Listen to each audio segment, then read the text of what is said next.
This is the Jump Around with Jim Rutledge, outfitted by Iron Jock, streaming live on the ESPN Madison YouTube channel.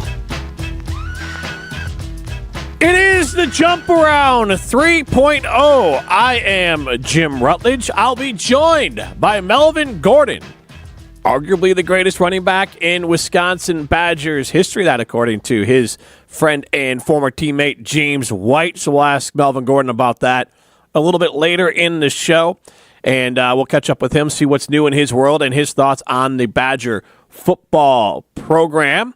And I think everyone, Ryan, is feeling great about this Badger football program. But before we get into that, if you are wondering where Brad Nortman is, his schedule is not allowing him to be on the show, really probably going forward. So hopefully we'll be able to have Brad on as a guest at some point during this. And I know we're efforting Joel Tawee as well. So we're going to continue to add guests. We're going to continue to talk Badgers football on the Jump Around 3.0. We are outfitted by Iron Jock. You can see me wearing my Iron Jock polo today. Use the promo code ESPN30 for 30% off all purchases over $50 at ironjock.com. That's Iron Jock with a C. Man, the start of October, Ryan. You pulled this for me. The Badger football program had a little fun with Braedyn Locke's last name in the month of October, and you know what? 20 of 31, 359 yards, 3 touchdowns, 2 interceptions, top 10 performance in passing yards in school history. Number 7 all time. 7 all time. Speaks a lot. It's October. I'll tell you this, as a Bears fan, Badger passing history does remind me a lot of Bears football history, where there does not have to be massive numbers to be up in that top 10. No, it's actually the second time a quarterback has reached the top 10 this year for the Badgers, actually. The last time was 2024, January 1st, Tana Mordecai, ReliQuest Bowl. There you go. Look at this Iconic guy pulling back from January 1st, 2024. That seems like a million years ago. But the Badgers had, I guess you'd call it a get-right game, beating Purdue 52-6. That's 18 straight victories over Purdue. And it was a game where I don't want to hear anything about the opponent, because the alternative is what we've seen too much, where you let a team like Purdue hang around. You win, not ugly, but you don't win like this. This was a win that was a throwback to when the Badgers had Brett Bielema and Paul Chryst in his heyday. And I think even Gary Anderson ripped off, obviously, some good wins like this as well. So this was a win against Purdue that's hopefully a confidence builder, as the Badgers do have a big road game coming up against Rutgers this weekend. And we'll get into that one. But I took away from that game a lot of hope and excitement. That I thought, you know what? This Badger football program, they have the talent to compete, which was a question in my mind of, are they just not good enough?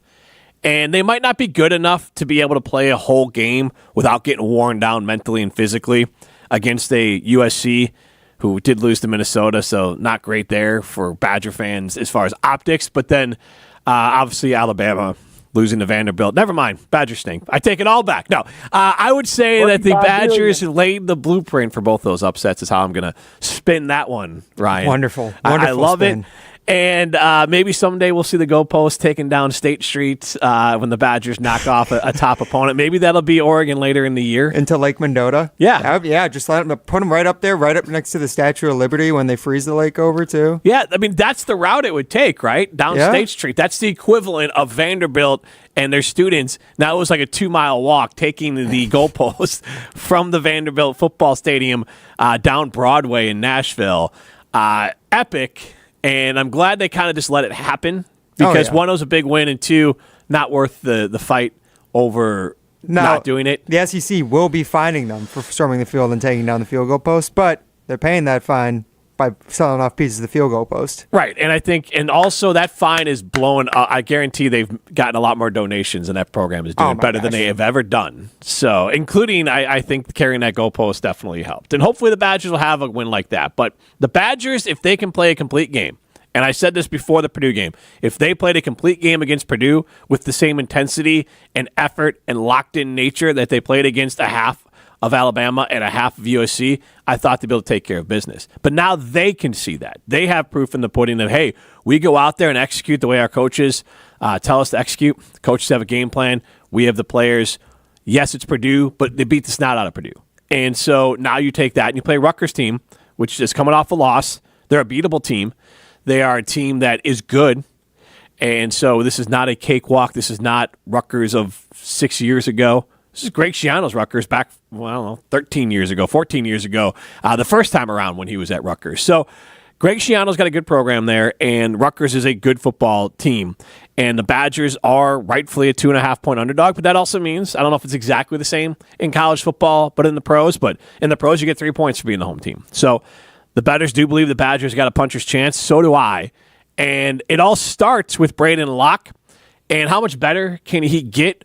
And 359 yards and 3 touchdowns, I'm not expecting better than that ever this year, honestly. If he repeats that, if he gets another 300-yard game, I will be over the moon. I would honestly venture to say, and this isn't always the case in some teams, but the Badgers aren't really built to like sling it if they're from behind. So I would say that any game that Braedyn Locke throws for 300 yards, I really like the chances of the Badgers to win that. I know the Badgers want to run the football, but the way the Badgers use the short passing game that sometimes can explode for a big pass, and the way that they need the run and the short passing game to set up their larger passes, there's not really a scenario that if you're down big, because look at their losses. When they're down big, it's not like they're letting it fly late. I mean, I guess it would have been the Mordecai game, but that game was back and forth for a while. That you're not just going to be able to accumulate garbage time stats. That's not the way this offense works. So the more times Braedyn Locke can get over 300 yards passing, the better. But how could he get better, and how much better can he get? He reminds me a lot of throwback Badger quarterbacks, where he's got a lot of moxie, seems to have a little high football IQ, little bit of like, oh, God, don't throw it. Oh, it went through. Well, like fantastic. Remind me a little bit of Trayvon Jackson running point for the Badgers back in the day.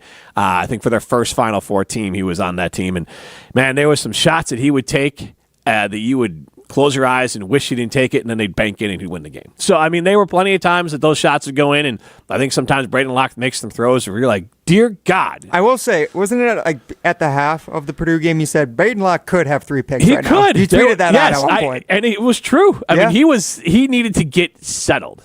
But like the throw that he made to Darian Dupree was so good, but also so breathtaking in the worst possible way. I was like, that's a pick, because I just figured the defender would turn. I mean, it was a big leap of faith throw because he threw it and expected Dupree to make the catch, but also not if the defender turns, that's a pick. Look, if Mahomes does that, we talk about it completely different on Monday. That's all I'm saying, Jim. True. Braedyn Locke, Locktober, Mahomes, I mean, 3 Super Bowls, but Braedyn Locke, he's 3 touchdowns. So, I mean, same difference. 7th all-time in Badgers history. Yes. I mean, come on. Even Graham Mertz never did that. Come on. Yes, that is a very good point. So I do like all those things from Locke. He's going to have some moments, and I think against opponents outside of Penn State and Oregon, I think he can repeat something similar to this. Maybe not the big numbers, but the game that he had, he felt in control after he settled down after the interceptions. The interceptions didn't linger, which does matter. Those didn't affect his ability to play. It didn't hurt his confidence. And how does he get better? I think it's in the margins. A higher completion percentage. Kudos to him for finally passing that 50% threshold. But at 20 or 31, it's still not exactly where you want it to be. How can he be better? All right. Be 20 of 26 for 280 yards, 2 touchdowns, no picks. Like, that is a perfect Badger quarterback performance in this offense against, let's say, Rutgers.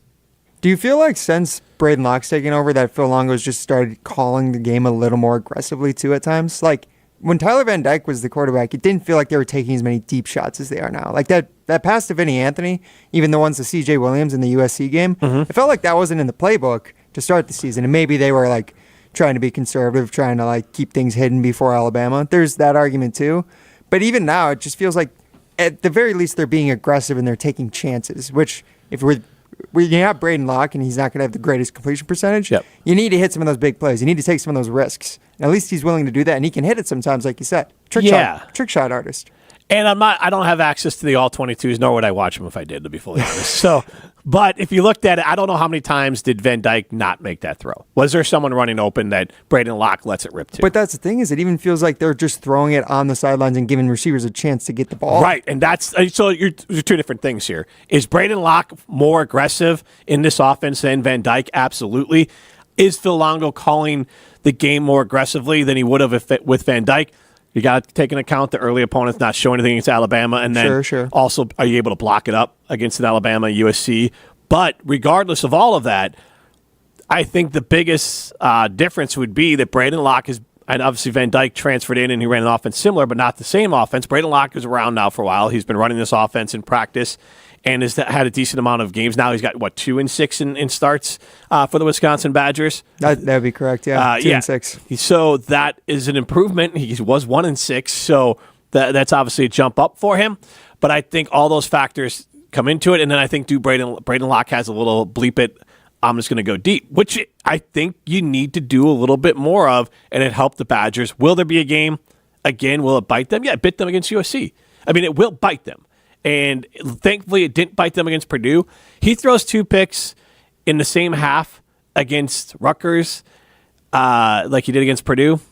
I'm concerned about the Badgers' chances. But that's how he gets better. It's just be in the margins better. And I just kind of basically eliminate the turnovers or skim them down a little bit. Joe Stave, who we talked about, he was not a true 1 turnover per game guy, but you kind of had a moment where, whether it was a fumble or a bad play or a pick, Joe Stave is going to do something once a game where you had to be like, oh, man, killer. But he still is the winningest quarterback in Badger history. So you can work around it. You can account for it. You kind of just have to figure out how to work around those sort of mistakes. One of those ways is having a playmaker who hasn't shown up really since January 1st, 2024. And I don't know if that's his fault. I don't know if that's the play calling. I don't know if that's the quarterback. But Trech Kekahuna, 6 catches, 8 targets, 134 yards, 2 touchdowns, Big Ten Freshman of the Week. And first guy to do that since David Gilreath. And that was fun to watch. It reminded me again of their bowl game performance against LSU. Watching Trech out there making big play after big play. Vinny Anthony, V8, love the nickname. Absolutely love it. Love the touchdown celebration from Trech. The team looked like it was having fun as they were slinging it around Camp Randall last weekend. And also, I think, like you mentioned, that Trech Kekahuna, he had 9 targets over the first 4 games, too. And it felt like maybe that's because they were in such desperate measures at all times. Like, they just had to keep their heads above water. Yeah. Purdue, he finally gets to actually float and get on the jet ski. And you saw him flying around the field. And it's a lot of fun watching him. And even then, like, we talk about some of the deep passes for Braedyn Locke. Having guys like Trech or Vinny who are making plays after the catch, I mean, at the end of the day, that's what this offense is supposed to be. Get the ball to the playmaker in space and let him go make plays. It just felt like you said, for the first time since that ReliaQuest Bowl, It felt like they were actually running a air raid offense, and it was a lot of fun. This is the Jump Around. We're brought to you in part by Simden Chevy in Mount Horeb. You're only minutes away from a better buying experience at Simden Chevy in Mount Horeb. I've had a better buying experience at Simden Chevy in Mount Horeb, and you can too. That just means you're going to have a personalized buying experience at Simden Chevy in Mount Horeb. The run game, I'd be remiss, and I know that Melvin Gordon will be joining us in a little bit here, and he'll want to talk about the running game for the Badgers, but I'd be remiss if I didn't talk about how the Badgers' run game really showed up against Purdue. Tawee Walker, 94 yards, 3 touchdowns. He had some pop to him. He had a little bit of, when he ran it looked like a little bit of a burst to his run. It was exciting. I was excited to see him have that burst when he ran the football. And then we saw Darian Dupree. The guy looks like a legitimate receiver out there making plays out of the backfield. Dylan Jones, 1 game in, has the longest run from scrimmage so far this year for the Wisconsin Badgers program. A lot of credit needs to go to the offensive line for that as well. And obviously Phil Longo realizing that they needed to mix it up a little bit. And then part of that mixing it up was, I don't know exactly how this went down, but there was obviously some sort of conversation between Chez Mellusi and his program, and the Badgers talked about splitting up carries and not just, doing it willy-nilly and really just deciding we're going to go with our top 3 backs. And I don't know if Chez was part of that top 3. And when you factor in injuries, I think you kind of look at it and say, you know what? I don't want to do this anymore. And I think Chez Mellusi is a poster child for why NIL matters and why the players should get paid. Because Chez Mellusi took a lot of physical beating playing at Wisconsin and at Clemson, and he should have been paid for what he did. And he had some NIL deals, and he got some money from Wisconsin, and I think that's fantastic because that, to me, shows that this player who gave a lot to the university at least got some money out of it and got an opportunity, not just for the education, but an opportunity to get paid for putting his body on the line. And I think sometimes we get caught up in our players getting paid the right amount, or are they earning their NIL? Like, they earn it. They're football players. Think about all the NFL players who go out there and beat up their body, and they're doing the same thing in college. And Chez Mellusi, I think, walked away saying that I don't want to put in this amount of work to be ready for a game if I'm not going to have the opportunity to get the carries that I'm looking for. Yeah, and on top of that, I mean, his departure does leave room for some younger guys to start stepping up as well. I mean, we talked about young playmakers like V8 and Trech Kekahuna out at wide receiver. Yep. And you mentioned Darian Dupree flashing those hands with the gambler that is Braedyn Locke out there. So It's fun to see these guys getting opportunities too. Dylan Jones actually recording the longest rush of the season for the Badgers in that game against Purdue. 47 yards, I'm pretty sure. So you're starting to see a little bit of a spark from some of these guys, but do you think that they can continue to feed those guys, or will they be like featured pieces of the offense, or is this just Tawee's job moving forward? I think it's Tawee's job, but I do think you're going to see more of Dupree, maybe featured as a third down back. Don't sleep on Cade Yakimelli, who had the record and I think has 2 out of the top 3 so far this year for longest carries from scrimmage. So I do think that there is a lot to be excited about for Wisconsin. The biggest part of it is it looked like the Badgers had figured out how to run with this setup, and they've figured out how to block with it and call plays for it. So that's what is exciting for me. I do see that we are getting close to having Melvin Gordon on the show. Looks like he's getting settled. He's getting set up right now. Okay, sounds good. And this is the Jump Around. We are presented in part by Ho Chunk Gaming Madison. That's where winners go. Winners go to Ho Chunk Gaming Madison. And that's, over $1.5 million won last weekend alone at Ho Chunk Gaming Madison. So go be a winner and go to Ho Chunk Gaming Madison. The Badgers do have a rushing machine at Rutgers, who are 4-1. The Badgers are 2.5-point underdogs, and their running back, Kyle Monungai, is the 5th leading rusher in all of college football, 667 yards and 6 touchdowns. And the Badgers held him in check last year, but obviously each year is different. Rutgers is going to run the football, and to me, this is an opportunity for some complimentary football. And I will say that, Ryan, it looks like Melvin's hearing us, and he's trying to figure out if this is supposed to be video or a call. This would be a video call, yeah. So I'll communicate with him through email right now, Jim. Perfect. As I'm going to try to text and figure this out at the same time during the jump around. But you know what? This is what happens when we're down a person. We have to figure it out. And so that's how we're going to get Melvin Gordon on the air. So I'm going to text him in a second here. But the Badgers do have a game against Rutgers coming up where they are going to have a good opportunity to win if they can pass the football. And if you force Rutgers, who is a running football team, and they are not going to be adept at passing, that will set the Badgers up for success, is if they can be a team that is forcing Rutgers to be one-dimensional, and that one dimension being passing, because that's not what they're good at. And so I think that's the part where we could be excited as Badger fans about the Badgers having an opportunity to win that game, is by throwing the football and building a lead and forcing Rutgers to play in a position they're not comfortable with.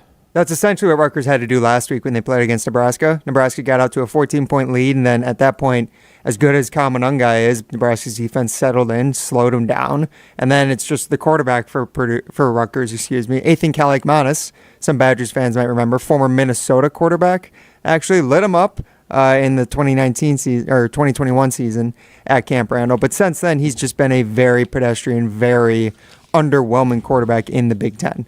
So he's I think exactly what you said, Jim. Make him have to make a lot of plays. He had to throw the ball 47 times last week against Nebraska. I think he completed like 18 passes. Yes. So that is the path for the Badgers defense. Now it's the question of, can they just stop that rushing monster, Kyle Monungai? Because that's not going to be an easy test. And that will be something that we'll have to keep an eye on. And that is something that I do think the Badgers can handle. I think the other thing that we lost in this game for the Badgers is that they won 52-6. There was no offensive touchdown from Purdue. And I think that was something that is exciting as well, if you're a Badger fan, is to be able to have a team shut out. And again, yes, it's at home. And yes, Purdue is really bad. But shutting out a team is something that I think you can be very excited about. for the Badger football program. As again, they won 52-6 over Purdue. They have Rutgers coming up. The other interesting part, and I do think this is obviously Braedyn Locke's job going forward. I maybe didn't even think that at halftime, but you know what? He performed well, and we're going to live in the moment here. Mabry Matoyer is a player that Coach Fickle called out, and I know that Jesse Temple from The Athletic, and I think the Wisconsin State Journal also wrote an article on this, that Mabry Matoyer is one play away, and he got in the game against Purdue, and I think he is someone that the Badgers need to have ready, and I think that with each passing game, they feel more comfortable about his readiness as far as someone who can come in and play if Braedyn Locke gets hurt. Braedyn Locke took some hits. Braedyn Locke's not a big guy. And so having a guy in Matoyer ready to go, next man up mentality, I think is incredibly important for this program. And the development of Mabry, I think, is something that Badger fans can continue to be excited about. And it's something that for the future of the program, it is encouraging to hear that maybe Matoyer is someone who is picking up the defenses as far as being able to recognize nickel, recognize what is happening out there, recognizing maybe some blitz shows, and developing as a young player so that whether it's having to play this year or maybe he can be in a quarterback battle next year with Braedyn Locke or Van Dyke if he comes back or whatever else the Badgers decide to do at quarterback. But we talked about it with Brad Nortman when he was on the show, that development of this team was the most important thing. Some of these young players going forward, it was bowl eligibility and seeing some young guys develop. And I think that game against Purdue, I mean, it literally checked every box. They went out there and kicked the snot out of Purdue, which always feels good. And then they went out there and saw young players make plays. Whether it was V8, whether it was Dupree, whether it was Jones. I know Walker is a new player and he's a senior, so there's not like growth into that, but it's still nice. We're trying to attract transfers to be able to show off that Tawee Walker, a transfer player from Oklahoma, comes in and now all of a sudden he has some yards and some big plays. And every bit matters in recruiting. It's not just dollars. Dollars will matter, but opportunity will matter. There's plenty of things that will matter for the Badgers going forward, and that that Purdue game is one that I think has the opportunity to set the Badgers on a 3-game winning streak and feeling good about themselves as they got Penn State and Oregon on the rest of the schedule there. So I think that is something that we can be very excited about as Badger fans. And the other part of it is how much can they carry forward the explosive plays that they had? They had 6 games of at least 20 yards against Purdue. And I think that's exciting. That's something that Badger fans should be super excited about, and hopefully, whether it's the running game or passing game, we can see more of it. And that is Locke letting it rip down the field. But those big plays over the top open up the running game. All right, let's take a quick break here, and then we'll get to someone who knows about the running game and big plays over the top and big-time gains. I believe he averaged 10 yards per carry as a redshirt freshman for the Wisconsin Badgers. Melvin Gordon joins us next. Hey, Matt Hamilton here. Whether I'm in the gym curling dumbbells or out on the ice curling stones, Iron Jock is my go-to apparel to stay stink-free. Their state-of-the-art silver ion technology is guaranteed to keep you feeling fresh and provide odor-fighting protection for as long as you own it. As a Wisconsin-based company, Iron Jock provides high-quality performance apparel that's designed from the inside out. Support this Wisconsin-based company today and get gear at ironjoc.com. Iron Jock. It's what's inside that matters. We are now joined by who James White, his former teammate, called the greatest running back in Wisconsin Badgers history, Melvin Gordon. Melvin, how you doing? What's up, dog? I'm doing well. It's good to talk to you. It's good to see you. I like the hat. You are looking good. Where are you at right now? I'm in Ohio, man. I have a little place up here and fixing it up, and Rob Wheelwright and Austin Traylor are high school coaches down here. So I've been helping them out with the kids, and they're 7-0, and it's kind of cool to just kind of be around those boys and see them in a different light, Yeah, you're bringing that 1-0 mentality to some high school football then. Yeah. Oh yeah. Of course. Loving to hear that. I do want to play the clip for you here as Ryan gets it ready. I did ask James White, because Wisconsin's running back and we kind of stumbled into it because you and James and other players. And look, Barry Alvarez texted during the USC game. He texted in the broadcaster and said, you can't run that on 4th and 1, can't run out of the shotgun. So the running backs were front of mind. I just did an event with Ron Dane, obviously one of the greatest backs in college football history. But we asked James White who he thought the greatest running back in Wisconsin history was, and this is what he had to say. That's tough. I'm gonna go Melvin Gordon. I'm gonna go with my guy. At the time, after I left, especially his senior year, but he was heavily relied upon. That entire season, team stacking box, doing everything they can to slow him down, but still him ripping off 150-yard games, 200-yard games, couple touchdowns. It was truly impressive to see the growth from him. His freshman year, not playing too much, and then all the way to that point where, he was the guy being up for the Heisman and all that and consistently performing. I thought that was impressive. And, look, they made it to the Big Ten championship, too, so not like they were just a slouch football team, and a big part of that was because of him. Well, Melvin, obviously you played with a lot of great backs, so I'll ask you the same question, but a little different. Who was the greatest back that you played with at Wisconsin? That I played with. Yeah. It had to been Monty Ball that I played with. Yeah. Just with how, he was more like a mentor. Him and James both were. Definitely different styles. James was more consistent. He was James probably my whole time there made maybe 2 mistakes in practice.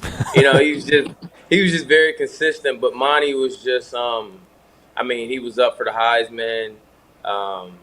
He was just scoring so many touchdowns.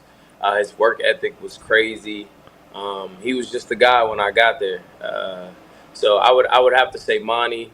But I think that if James had the opportunity, James was kind of like he's kind of right in the middle. He was kind of like with Monty and then like with me. So James was like in the middle. So he never got the chance to really be the premier back. So maybe that would be a different story for James, I feel like. But as far as who I play with, I would definitely have to give it to Monty. And then who is your vote? You can't vote for yourself, not that you would, but who is the greatest running back in Wisconsin history? To me, it's Jonathan Taylor. I feel like if he would have been able to, if he would have stayed 4 years, I think Ron Dane's career. What was it? If you know, I'm not. His career number was 7,000, and I don't know the exact number. It was in the 7,200, something like that. So you're right. Yeah. Jonathan would have gotten there. Yeah. He would have been in jeopardy, obviously, just like with Ron Dane's situation, he came in, I'm assuming, as the guy straight out the gate. JT didn't have a Monty Ball or James White or Melvin Gordon. He kind of just came right in and was the guy. But I'm not sure if I would have been able to do what JT did his freshman year. I needed the development. I needed the coach that I had. I needed to see how Monty and James worked. JT really didn't have anyone, so that's why I kind of picked him because, he just went in there just off the strength and just straight out of high school and was balling. No mentor, nothing. He just went in there and just like, you know what? This is what I do. So I kind of give it to him career-wise for sure. No, and that's a good point because Ron Dane obviously had one amazing career, but Jonathan Taylor looks like about 1,000 yards short of Ron Dane, but a season short. So, yes, he would have hit that number if you accounted for the whole time. If you would have gotten that extra year, absolutely. And that's the thing, though. Wisconsin has so many to pick from that it really is a pretty remarkable running back tradition they've had here. And look, even Braylon Allen moving on to the NFL is trying to make his name. He's always the young guy. You talk about someone coming in young. He was the young guy at Wisconsin, and he's the youngest guy to score a touchdown. And so it's kind of happening here. But is it still fun for you to – and I guess I'll put it like this. When you're watching this running back room the other day, obviously Walker had a nice game against Purdue. Dupree flashed a little bit. It gave me and they have a long way to go. But it just reminded me back in the heyday when you were there and other players where it's like, oh, you're hearing a little bit about Melvin Gordon before the season starts. You hear a little bit about Taylor, and then they show a flash here or there in a few random games. That game against Purdue, it was just a small little moment in time. Just gave me little glimpses of like, oh, look at this freshman Dylan Jones ripping off a big run. And look at Dupree making some plays. Maybe there is some explosiveness sitting on the bench that Wisconsin's finally going to tap into. You know what? It's nice to see, that's for sure, because, I mean, it's just something we're missing. And you know, if you were to tell someone, you know, 3-4 years ago, you know, you guys would be struggling with the run game as a school, you'd be like, nah. I think we pretty covered in that area, you know. And it's just, you know, sometimes it's hard to watch, but it's good to see those guys making some plays because that's what we do. Like, I get the game is evolving and it's changing, but some things you just don't mess up, you know. And you have to be able to run the ball. You have to. That's who we are. And I've said this before, when it comes to Wisconsin, I think we struggle with an identity, and we've never had that. At the end of the day, you know, if we felt like we didn't have the position at the skill positions, we knew who we were. We knew we could control the clock. We knew we could control the game, being able to run the ball, and not having an identity as Wisconsin is kind of, you know, it's kind of got everyone in just just a loop, you know, and we're kind of lost. So when you do see running backs making plays, you're like, okay, someone wants to be the bell cow, someone wants to take over and just be like, you know what, I'm gonna take this thing back over, and that's the pride that you kind of got to run with there. You're part of Big Noon Kickoff, and you were at the Bama game. What was your thoughts at halftime? Right before halftime, Melvin, they were making a chance. It could have been 14-6. It could have been 14-10. Instead, it's 21-3, and that was it. But what was your thoughts on that game? You obviously had a front row seat to that. Yeah, obviously losing our quarterback was not ideal, and that kind of, I think that'll take the steam out of any team. You know, to be honest, he was a starter for a reason, regardless of who was behind him. It was the reason why his jersey was called, and I don't care at any level when you lose your quarterback, it's going to be tough. and then not only that, the backup got to come in against one of the top teams in the nation. I mean, it is not a game when you play in Bama like the SEC schools. It's just faster. It is what it is. And you have to play sound ball and that's tough when you weren't getting those reps with the ones the whole time. You know, you have to come in there and we have to expect, whomever to come in there to play perfect. And it's not. We would have loved it, but we just, it just didn't happen like that. And that's my excuse, and that's what I'm running with. So you talk about the team needing an identity, and obviously you're a Badger, and we've had Chris Orr on the show, and everyone that, whether they're part of this, they were never part of this coaching staff or never coached by these guys, it's still something you want this team to succeed. So what is that feeling on the outside as you saw this team kind of struggle, and then obviously they get the win against Purdue, and hopefully they can pile up some wins, but how do you kind of manage you have a big voice and you want to push this team in the right direction, you want them to win, but you also know, like you talked about before, what identity has won at Wisconsin. How do you kind of balance being that ambassador for the program and someone who cares about this team winning, but also having your thoughts as a good football mind? Yeah. Most of the time I just try not to speak on it. And I'm good talking with you guys or whoever about it, but, because it gets hard though, because we had such an expectation, and to me, it's like, where did we drop the ball at? And it's just like, what class? And then you start rumbling through classes. Like, me and the guys be on Xbox, and we like, nah, it was your class that dropped the ball. Like, now we going through all that, and I think it's just a lot of things that that we can do better just as a program as far as bringing in alumni and just kind of getting back people. That way people feel like it's home, We don't lose guys. We don't lose our top guys because you know what? The guys that are there feel like this is a family. We're bringing all the guys back that used to be there that kind of helped build that program. We're bringing all those guys back. So guys feel like, the money is cool, but, this can be something bigger. I mean, we have to find different ways to kind of make this work. And we just got to find the grit. You know what I mean? To be able to just come through, man. It sucks, man. I mean, us getting in a I mean, I can go all day. Us getting in the gun on 31, it's killing me. It's killing me. It's killing me, you know, because we're just not used to that. And it's like, you know, and with the head coach, you know, it's no bad animosity with anything, because we want you to be great. We want you to be successful, because if you're successful, that means our school is successful, our team's successful, and we're winning, you know. So I try to be mindful of like how I, you know, say things.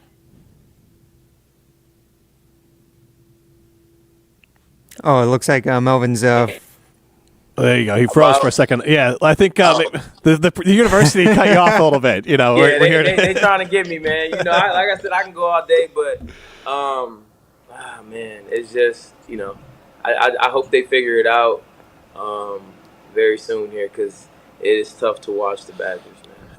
How much do you? The NIL is hard to wrap my brain around, because the players should get paid, and they absolutely, like, that is a very good thing. I don't know if it's the portal. This really isn't, Melvin. This isn't even NIL. Most of these players are just pay for play. Like, the university is just cutting them checks. There's a few guys, you know, Chez was endorsing Iron Jock, and there's some of that where you're getting paid as an endorser, but a lot of it's just getting paid from the school, and then you're being recruited while you're at one school, and then, you know, who knows how you would have done it, but like when you're at Wisconsin and there's all those backs there, now people would be trying to poach one of the three of you, whether it was James or Monte or you from Wisconsin, saying like, why be one of three? Come be one of one, and we'll pay you some money and you can go do all that. So there are so many different polls, and it's not that long ago you played college football, but it also feels so dramatically different. So how do you think the players and the coaching staff try to manage this NIL world now? Man, it's tough. I mean, it's almost like a miniature league in how you have to try to keep your guys. But I think with some of the players too, you have to just what do you value, you know? And I understand, like I heard you talking about, you know, Chez and him getting hurt and him you know, wanting to be compensated. I mean, he's put his body, his life on the line, and yeah, he should get compensated in some way. So I mean, it's a fine line between that. I've also heard some people endorsing people and then them leaving, and then like it's like now they're out on money. I paid you $100K or whatever to be here, thinking you'd be here for the next 3 years or 2 years, and then you leave. So now I'm out on money. So I mean, you have to find a middle point, but you know, it's tough. It's really hard to say. I really don't understand it fully. Just mostly because I don't have to at this point. Right, yeah. But I know if we had that, it'd be a lot different. We would have definitely lost some guys. As far as the running back room, we had a different type of bond in there. And, I mean, me and James both went for 1,000. Monty had his shine. I mean, the guys behind us had their opportunity. So, I don't think that would have been any different. If it had been anybody that wanted to leave, it would have been me. I had to play the backup seat for 2 years. And, you know, I'm being from Wisconsin, I just kind of valued that a lot more.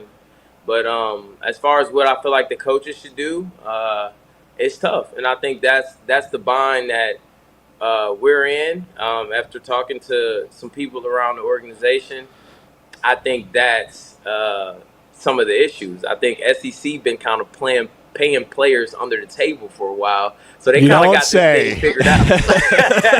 They kind of got this thing figured out, but you know, some people have been doing it the right way, and it's all new to them. So we're still a period where we're trying to figure out how to do this. But you know, to win, we're going to have to figure it out, and it'll get done. It's just going a little slower than most want. Yeah, it is tough, and it's also tough on the players. Marcus Cromartie, former Badgers, involved as a NIL agent trying to protect a player from UNLV, the quarterback there, who ended up, he's going to transfer because he said he was promised money. It never was delivered. So there's that other aspect of it, too, that our universities, like who's protecting the players? There was a report today that some NIL agencies coming out where they're offering basically like payday loans with high interest on these players. Like, hey, we'll give you $25,000 as long as you give me 15% of your cut of NIL money going forward for the next 6-7 years. And if you're 17, 18 years old, that You're like, I'll take the $25,000 and I'll worry about it later. And then all of a sudden, you're paying the piper for the next 6 years, and you're out $150,000 that you should have had. So there's also protections that have to be built in for the players, and it's nice to see former Badger Marcus Cromartie trying to step in and be one of those advocates for the players. Yeah, that's one of my guys too, and I think he's mentioned something about that. And it was crazy. I was on a call with someone yesterday, and they was just like, it was Spencer. I played with him in Denver, and he was saying the same thing. And it's crazy because they will get taken advantage of. Everybody is money hungry, you know, and it's such a different business now, man. It's killing the school pride a little bit. It's all about the Benjamins. It always have been, but you know, you kind of had to earn that at the college level, getting to the pros. But it's a whole new game, and I think it's tough, really, for all of us to kind of conceptualize at this point because we've been seeing it such a certain way for so long, you know, and you know, now it's just everybody wants their hands in it, and everybody wants a piece of the pie, and it's gonna be some players that kind of get screwed. It just is what it is, but you know, hopefully you can surround yourself around a good supporting cast sooner than later. I wanted to ask, we're talking with Melvin Gordon, and I wanted to ask you about the star running back in college football right now, Ashton Jeanty, with 1,000 yards. He is special to watch. It does, at the same time, you talk about the running backs, you've talked about it forever, that I honestly feel like hopefully they don't run him into the ground in college because he's only going to get one good contract in the pros, and he's got to be able to be that guy. But I want your thoughts on that and the running back situation from college into the pros. But also, there's been a lot made on social media of his stance in the backfield. They said he stands like Michael Myers in Halloween, and that he gets that ball, that shotgun, and goes. So I want your thoughts on him. Oh man, he's phenomenal. I mean, I was watching him, and I was seeing all these yards, and I'm like, oh, okay, he's going to Boise. You know, who do they play, right? And I was just like, he's probably just running. And then I watched his film, and I was like, oh, okay, this guy's he's breaking tackles, like he's earning his keep, like he's earning those yards. It's not like it's just wide open holes. He's making things happen, and it's dope to see, man. And you know, I just hope he can put the backs back on the map. He's so explosive in his own way, and hopefully he goes to a system that fits him and let him be who he is, and instead of going someone just kind of being desperate and just not really fitting the system, because then he really won't get rewarded. But he's doing a phenomenal job. I mean, the Michael Myers thing was hilarious. I seen that. I thought Todd and Le'Veon and those boys kind of stood up kind of high, and Nick Chubbs. Yeah. And this dude, like, pretty much just standing up, like, just chilling. Like, like, so it's different, man. This guy is explosive. I hope he continue to keep getting the notoriety. I hope he passes Barry Sanders' record because I'm second in it and nobody remembers. I'm second in rushing and nobody remembers. Like, you know, I had a crazy season just like him, and it kind of just got looked over. And he can never get looked over if he gets that record in the Heisman. So hopefully they don't short him like they did me, and I'm rooting for him. I know my man in Colorado is definitely spazzing, but you know, it's time for a back to kind of take that bull by the horns again. And that was that Mariota that you came in second to? Was that your Heisman year? You're talking about your 2005? Yeah, man. I almost cried. It was slow motion for me in there. It was tough. I don't blame you. I mean, I want to give these numbers. We gave them last week, but there's a reason why James gave you the nomination there. 2,587 yards rushing, 7.5 yards per carry is the part that always blows my mind. 29 touchdowns, 32 overall touchdowns, but 29 on the ground. You almost averaged, if you tried a little bit harder, Melvin. No, if you almost averaged 8 yards per carry at Wisconsin, 8 yards per carry in college football power conference play. Crazy, right?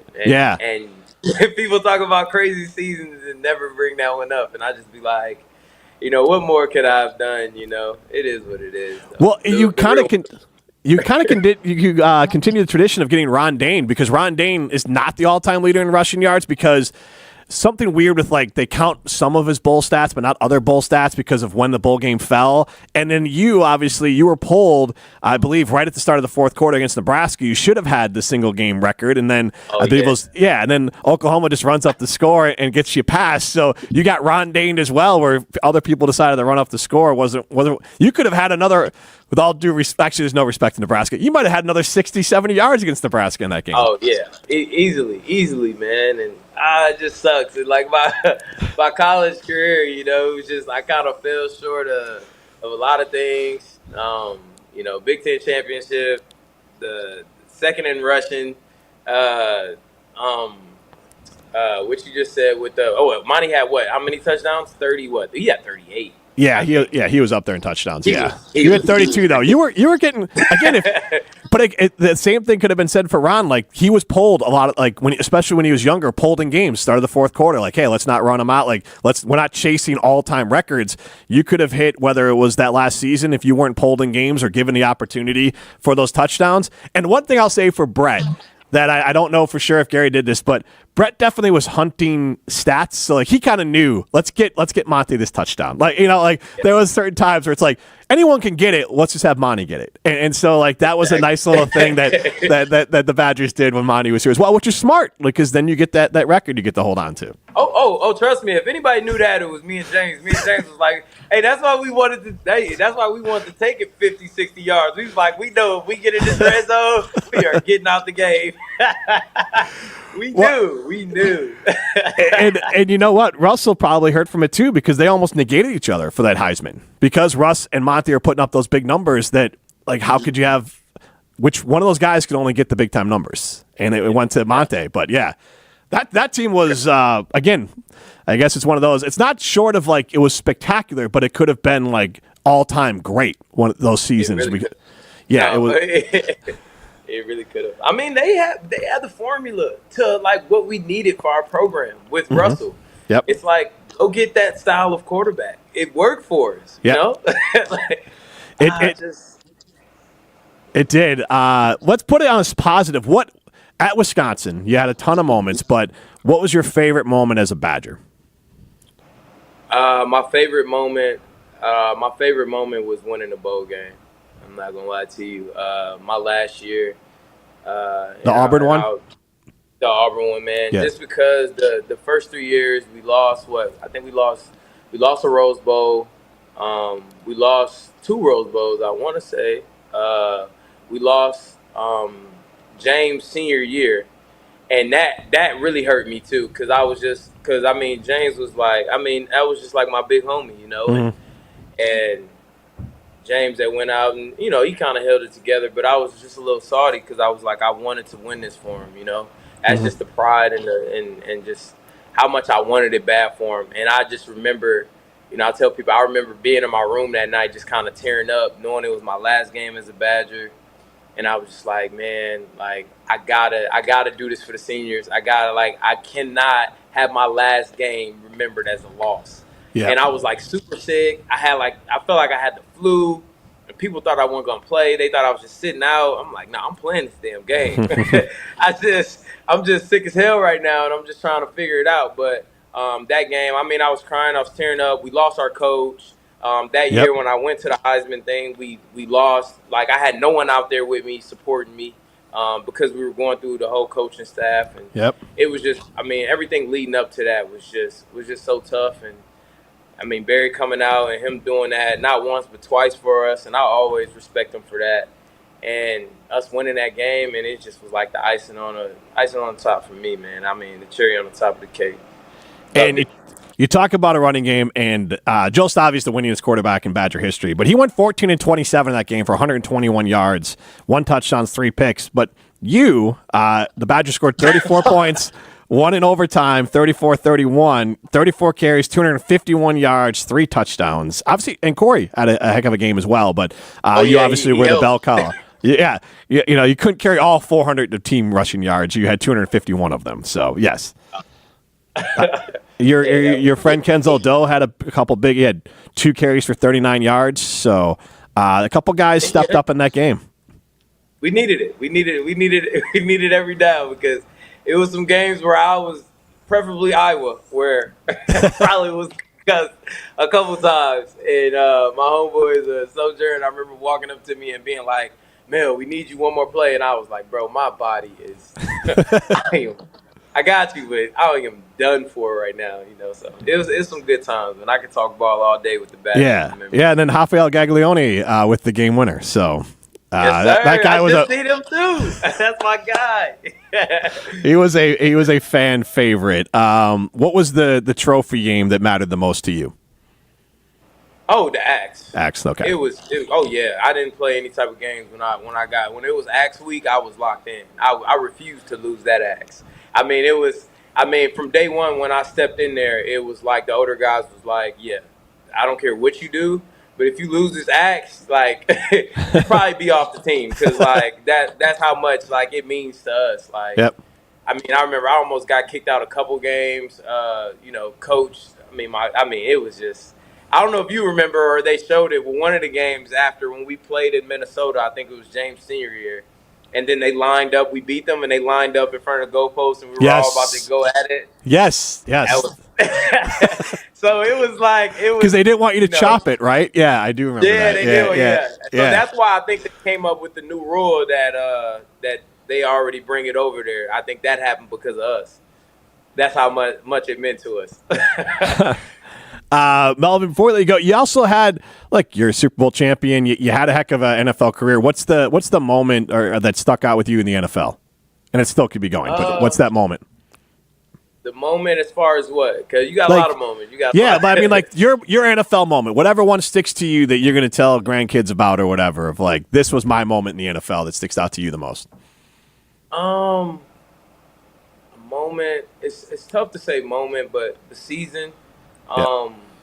That kind of stuck out to me is where, when we were with the Chargers, I don't know if it's like the year before. I want to say it was a 2018 season where we were just going crazy with the Chargers, and we just had the most fun, man. I mean, it was just the time of our lives. It was really hard to just kind of even capture a moment because it was just like I'm talking about. You guys were 12-4. Oh, yeah, we were balling, man. Yeah. And it was just like no matter what happened, we went from no matter what happened, we found a way to lose to no matter what happened, we found a way to win. And just anybody will tell you when you're winning in the NFL, it's amazing. But I'll say the Super Bowl, actually. Yeah. Because I cried and I was walking around and I was like, what am I crying for? I've never in my life.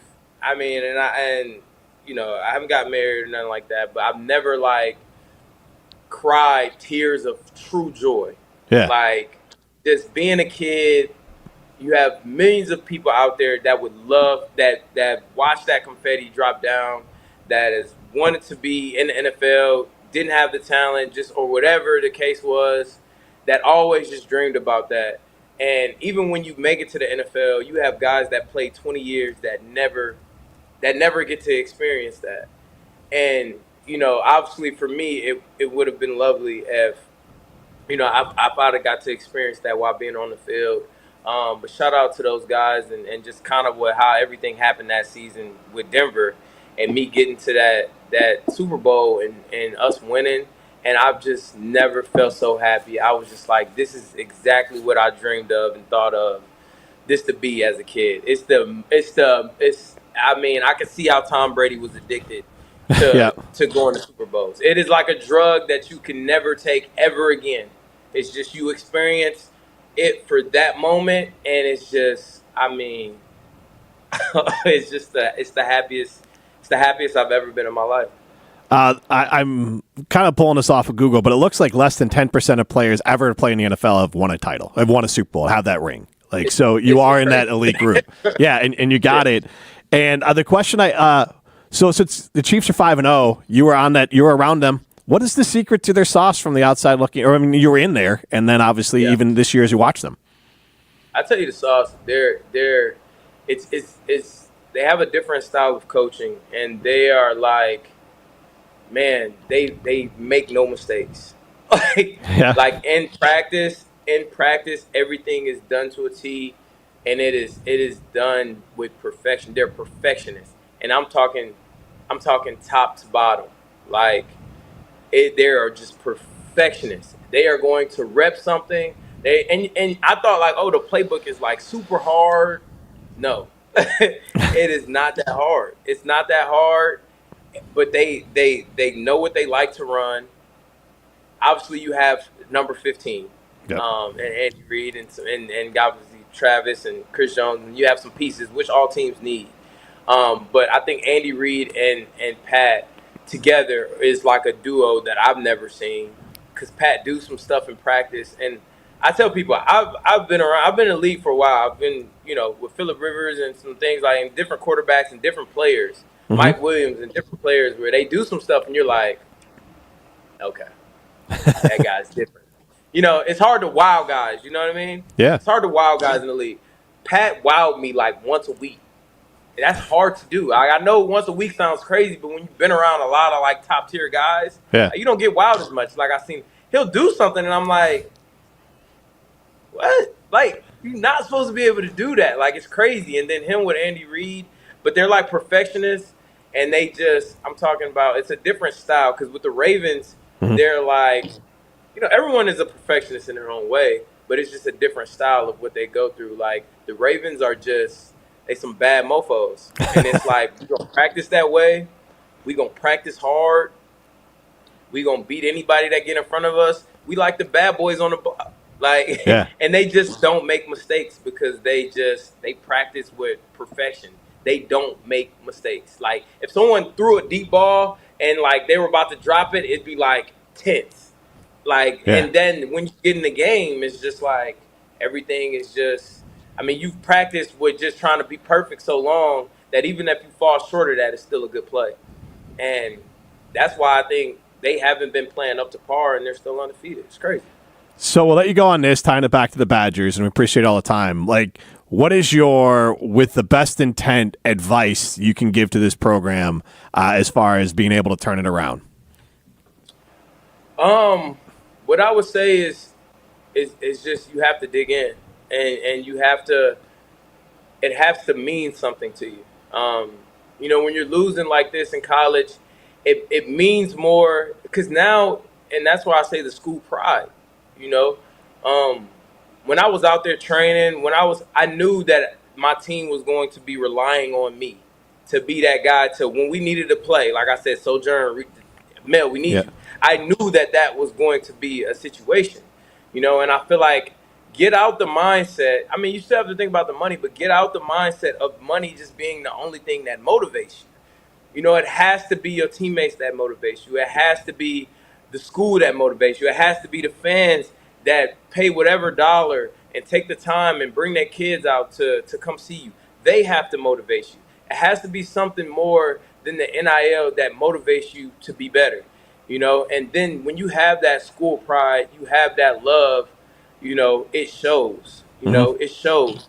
I don't have to be the best athlete out here to go out here and get after you. I don't have to be the best. I don't have to be the fastest. I don't have to be the strongest. But I know I got heart. I got more heart than you because your heart and your mind is on this NIL and on this money, and mine is on everything else that gives you that willpower to just go out there and destroy people.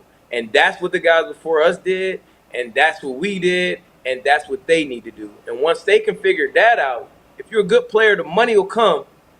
Worry about the teammates in that locker room, everything else. The like I said, the fans, everybody that has that Badger pride, that spirit, and it'll get you through. You'll start winning more games. What's next for you? Are you coaching? You motivational speaking? I mean, that was uplifting. What's next in the Melvin Gordon book? Oh man, I'm still trying to figure it out.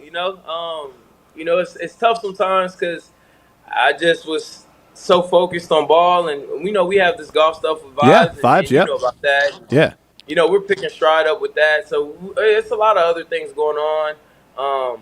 But it's about now. My love has been so deep in football that now that I'm 30, it's like okay, now you have to find your new love, and it's a little tough. So. When I get to talk about my Badgers, because I want them to hear this. I want them. They don't see anything on this. They need to see that part. that I just said there because, you know, that's what we need, man. And I want to see those boys do good. I love going somewhere and having my Badger gear on and being able to talk my trash because that's what I like to do. Yeah. So, you know. That's fantastic. I think if you wanted a career in media, you could have it too, Melvin. So, you know, obviously keep in touch, and we'll keep in touch on that side of things too. Oh, for sure, baby. Just let me know, man. Anytime, all right. you know, you want me on here, just, you know, y'all was the first guys I ever worked with. So yeah, it's always love. Awesome. Thank you, Melvin. Awesome stuff. We appreciate it. Yes, sir. Thank you, Bet. All right. That was Melvin Gordon, Badger legend running back. This has been the Jump Around 3.0.